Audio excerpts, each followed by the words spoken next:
Hey guys, so I'm back to review, I feel like many months, I'm back to review the Relapse slash Refill album. This is the second part. This video, yes, has a part one and it's on my channel. So if you're new to this channel, this is the Eminem Appreciation series where in each video, I basically take one of the Eminem albums in chronological order and I listen to it and I review it. I explain every topic of each song in my video. And so if I'm not looking at you guys, it's because I'm reading. If you're interested in listening to the first part of this video, it's already on my channel, as well as the 4 first album reviews. And I see you guys in the fan base of Eminem. Stop asking for a new album. I want to get done with this Eminem Appreciation series like soon. So please stop asking for another freaking album, because then I have to add another one. And as much as I appreciate him and I like him, I want to finish these series. So, but now let's get into it. Okay, let's get into the album, into the background. So we now know that this is a team album. After the 5-year hiatus of Eminem, when he came back to the studio, he had enough material for 2 albums, even 3 albums. So he cut it down to 2 albums and was supposed to release Relapse 2 later in 2009. But he scratched this project for a new sound and concept, and the new project became Recovery and was released in 2010. And I recommend you watch the video from this YouTuber. I'm gonna put it here. And he's called Undertaker Pit, he explains the timeline of what happened and how Recovery came to be. What is the Refill album? So instead of just throwing away the whole project of the second album of Relapse, Marshall was like, oh, I'm just gonna give it like as a bonus. I'm gonna just release Refill. Same concept as Relapse album. And it's just like a bonus EP called Refill. Now, not all the original songs of Relapse 2 are on the Refill bonus EP, but it's part of the Relapse universe. And it once again debuted at #1 on the Billboard charts. But at this point, anything that Eminem would release would become #1. So it wasn't really a surprise. So I wouldn't say that it mirrors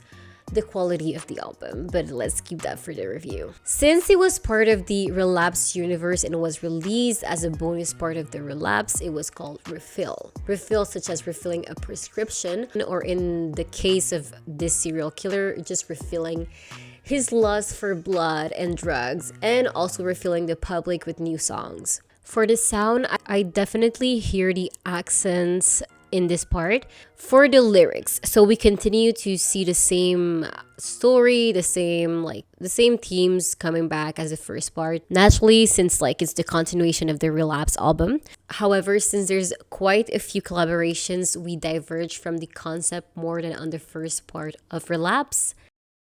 So track #1 is called Forever. It's a collab with Kanye West, Drake, and Lil Wayne.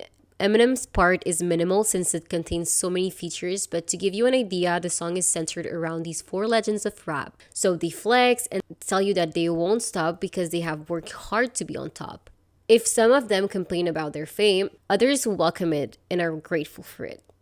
Second track, Hell Breaks Loose. In this collab with Dr. Dre, Slim Shady brags about his talent. His presence makes everyone break loose and lose their shit. Him and Dre are flexing on the power that the fame has brought to them, or their talent, whatever they want to call it. Now, this is not the most cohesive of lyrics, but to my understanding, it's Eminem feeling like a millionaire, which he is, and making people break loose with his presence, music, and money. As the songs start, we clearly hear a woman screaming and crying in distress, which makes it clear that Shady the serial killer is back. In this song, we can clearly hear one of the many said accents of Eminem. So for this one, I had to actually do research because I do not watch horror movies and Eminem loves horror movies. And so I found out that the name Buffalo Bill is a direct reference to the horror movie Silence of the Lambs. In the movie, the serial killer murders women to make a skin suit out of them. So the first verse is about that, and then Eminem proceeds in the next verse to talk about another serial killer who also used to kill women and hide them in a crawl space. Very gloomy, very dark, very morbid. Throughout the song, we can hear sporadic screams of a woman. He compares himself to multiple infamous serial killers. He hear voices which we could later relate to the song My Darling. The theme of the serial killer is vividly portrayed on this track. The fourth track, Elevator. This is the track that I appreciate the most because it is Eminem looking back to what he has accomplished. The main theme in this song is how he could have never imagined having the success that he has achieved since the Slim Shady LP was released. And to him, it's so mesmerizing that he has achieved his goals to the point that he has an elevator in his house, which to any normal person is ridiculous. Like, who has an elevator in their house, you know? But that's it. That's basically what he wants to say. He's so successful that he has an elevator in his house. He also critiques the rap scene, insulting the new artists that have emerged while he was gone. He thinks that most of them are not good enough, to put it more politely, but he is back to set things straight. I also like this song because it's some kind of homage to Proof. He talks about how he used to talk about his dreams to Proof, so that means that they must have been close.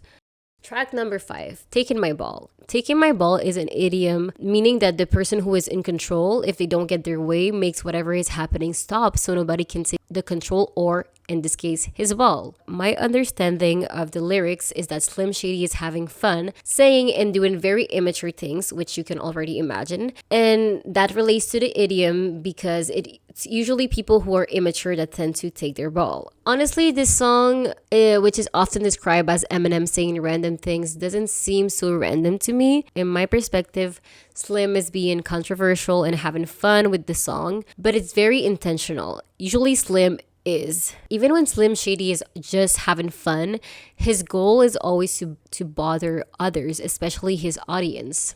Track number 6, Music Box. This song depicts Slim Shady as a maniac obsessed with a girl which he visits, or more specifically stalks, while she is asleep. Once again, he compares and makes references to multiple fictive and real serial killers and murderers. He thinks this girl loves him as well, but of course, all of this happened in his psychosis, probably due to the amount of drug that he has ingested. This song is basically a manic or psychosis episode in which he ends up savagely murdering the woman that he is enamored with. If you want a detailed description of the murder, just go listen to the song. Track number 7, Drop the Bomb on Them. If I understand the cryptic lyrics of this track, it is Eminem once again explaining how he is the best and warning other rappers or other people to not try to be on his level or start any beef because he will destroy them. Oh, also, how can I forget? He says boy at least 35 times. Track number 8, My Darling. My Darling is my favorite track. This song depicts the inner monologue of Eminem while he is being possessed by Slim Shady. It paints a picture of the fight between good and evil that exists in Slim Shady's mind or Eminem's mind. Slim is trying to make Eminem embrace completely the dark side, while Eminem is explaining how his recovery actually helped him and made him a better man. Eminem is clearly aware that his Slim Shady persona was loved by the public, but he really doesn't want that hectic life back. The end is up to interpretation, but to me, Slim Shady has won and will forever be there. Track number 9, Careful What You Wish For. On this last track, we have an introspective of where M is in his life, his inner thoughts on the last 5 years. The intro of this song is a compilation of newspapers or news television talking about the events and speculations about his life while he was on break. News, Detroit rapper Eminem cancels his sold-out European tour to check himself into rehab after admitting an addiction to sleep medication. Then he proceeds to lay out the road that he has gone through during the hiatus. He didn't complain about the fame, but he still warned us to look at it as to what it really is. For him, it's similar to being a prisoner with no privacy. The problem in his life didn't fix themselves magically. If anything, this track shows the growth of Eminem as a man who is aware of his image, but who also understands that although these are the cards that he has been given, he will make something great out of it. My review. If anything, this album is unbearable. If the first part of the Relapse album was the bare minimum, acceptable, this part is mediocre. The only 2 songs that are worth listening to, in my opinion, are Elevator and My Darling. My Darling is a gem. in the middle of the 9 tracks that are a mess. No song of the refill is memorable. If anything, it is memorable for how bad it is. I don't want to say that it was trash because it was not.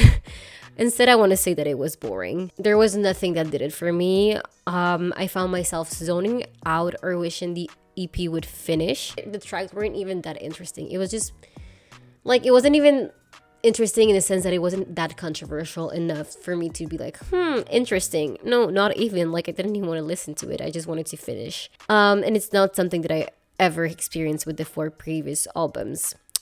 But let's review the Relapse and Refill as an entirety, because I consider it as the same body of work separated into. First, I want to say that it was not a strong enough body of work for a 5-year break. I expected way more out of Eminem, even though I didn't wait 5 years. I cannot begin to imagine that my favorite artist takes a 5-year break, and I get so excited when I hear the release of this album for me to be handed this. Sorry. If the point was to reintroduce Slim to the rap scene, this new changed scene, it missed its target, okay? I honestly feel bad that this was the final result. If Eminem hadn't been the giant that he already was at the moment, he wouldn't have a career if this would have been this first album. This is just like for a debut album. Like, imagine this would have been like a debut album. No, because it's boring. There's nothing new. There's nothing like groundbreaking. And Eminem is groundbreaking. He is that guy, you know? The one that will make you be like, ooh, I've never heard something like this before. And in this, he didn't show it. Their writing is impeccable, though. That's like the one thing that I will give. And that is Marshall's strength. His writing. I would say his biggest talent is just that he truly is a talented writer. So he really can paint a picture in your head. He can really make a good story. And even when the production sounds bad, his lyricism is just immaculate. And for that, I got to respect him. And also because he's Daddy Eminem, I love him, you know. Second, the songs felt so fucking long, so tedious and monotonous. There was no spice, no pizzazz.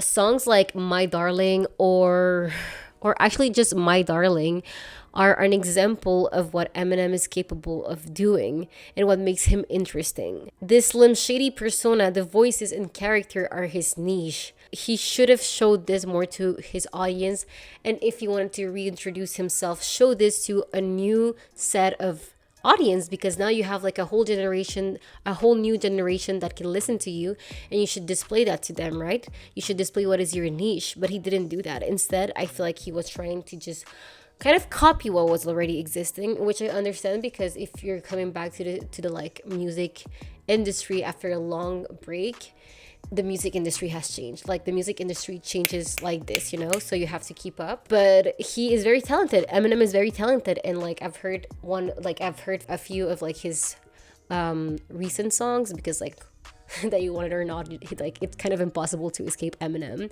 and they're very good. So I don't know what happened. The production of Dre lacks so much of effects or interesting sounds, and that was also the niche of Dr. Dre in the previous album of Marshall. Yeah, you can play a few chords and put 1 or 2 effects on it, but it won't cut it for like a 4-minute song. You know, 4 minutes is fucking long for a song. I will not say that the intoxication of Marshall made him more of a genius, because I believe that people who are sober can also make masterpieces. Third and last, I want to highlight a few songs that I feel could have made a good enough album, or just a chill album. For me, it would have been My Darling, Elevator, Deja Vu, Beautiful, Crack a Bottle, Careful What You Wish For, and Underground. The only downside of this fictional album is that it would be very mellow and sad. However, I feel like these are the songs that were really authentic to Marshall, which is something that also lacked in the album. I feel like he tried to put on a persona that he wasn't anymore, and try to make it feel like it was still him, but he wasn't Slim Shady anymore. He was a grown man who walked out of an addiction and was moving on. So it didn't feel authentic to me, the songs that are not in my fictional album. And with art, like I said in my last video, the artist needs to be connected to his body of work to put real emotions for us to feel like it's authentic and even enjoy it to a certain point. Because it's only when the artist really puts his emotion that we can feel connected to the music, because art is supposed to make us feel real things, emotions. But if there's a detachment to it, it's not really true or not really authentic, and we can feel it as an audience. And in my opinion, this is what happened with the Relapse album. There was some sort of detachment between Marshall and the album, trying to put on this persona, and then we felt that detachment as listeners. At least that's what I felt, like it wasn't really him, like he was just trying to put on this like mask and be like, yeah, this is what you guys wanted for the past few years of my career, then I'm gonna bring this back. But it's okay to change, and it's okay to not be the man that he was before. And I think that maybe he will learn that with recovery, but we will see that on the next video. So to summarize this, it's good writing, forgettable soundtrack, good acceptable for the relapse, and throw the whole album away for the refill part, except maybe like My Darling in like Elevator. So that was it. That was the video. Thank you for listening to my channel. Thank you for being patient for people who are like were waiting for the video and like completely forgot that I existed. So I will see you on the next video. I don't know when it's gonna be made, because I am making other videos for more of like the social issues part of my channel, but I will definitely try and finish the Eminem appreciation series. That is a mission that I am on, and I will do it because I really want to listen to each of the albums of Eminem. I'm also thinking of what rap artists I want to listen after Eminem. It will probably be either Nicki Minaj or Kanye West, because those two are the ones that are like interesting to me. So yeah, I'm gonna put the review and everything here. Subscribe and like the channel if you like this video, and that was it. So thank you for everything, and I'll see you next time. Bye.